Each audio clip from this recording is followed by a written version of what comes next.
Bonsoir mes amis, mes friands, mes frendus et mon audience. Ça ne change pas concernant l'appellation. Alors, j'ai créé une chaîne YouTube non pas parce que je suis narcissique, mais parce que j'aime bien dire des choses. C'est différent.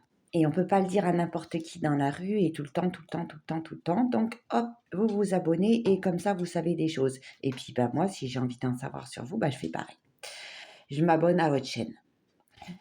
Alors du coup, je vais vous mettre un petit post ce soir parce que j'ai un ami qui est formidable, un monsieur que j'adore, qui me fait des blagues, qui me raconte toute l'histoire de 39-40, voire même avant, l'avant-guerre, des choses historiques.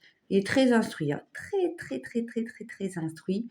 Et alors, il me raconte des trucs sur l'avant-guerre, l'après-guerre, les années 60, des trucs de dingue, mais je rigole, je rigole, je rigole parce qu'il connaît plein d'histoires, plein d'anecdotes et il y a des trucs qui sont vraiment trop, trop drôles, quoi.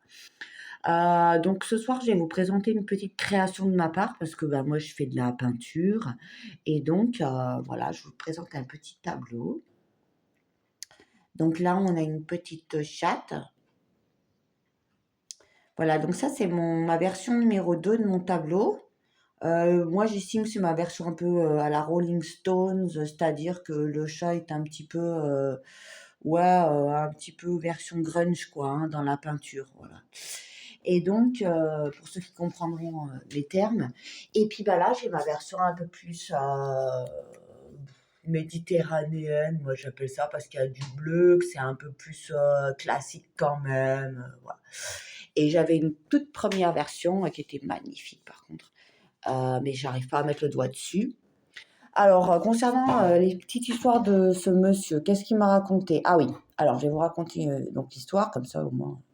Alors en fait, ce qui s'est passé, c'est que dans les années 40, je crois, ils aimaient pas le maréchal, Monsieur de Gaulle, il aimait pas les pigeons. Et donc, éviter que les pigeons,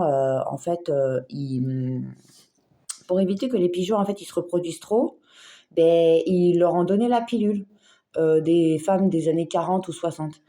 Et donc, des années, ouais, alors je pense que c'était plutôt années 60, hein. Et donc, ils prenaient la pilule, les femmes, et ils ont donné aux pigeons de la pilule pour humains, avortatrice.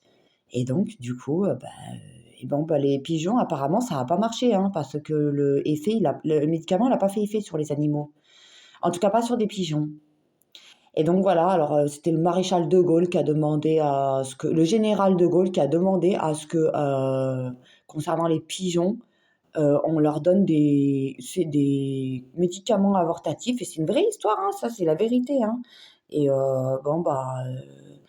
pour que les pigeons ils meurent parce qu'ils étaient trop nombreux, beaucoup, beaucoup trop nombreux. Il y en avait partout, partout, partout. Aujourd'hui, c'est vrai, il y en a beaucoup. Et mais bon, voilà, apparemment, ça salissait les rues. Voilà, ça salissait les rues. Ils en voulaient plus, quoi. Et ils voulaient pas que les femelles elles se reproduisent.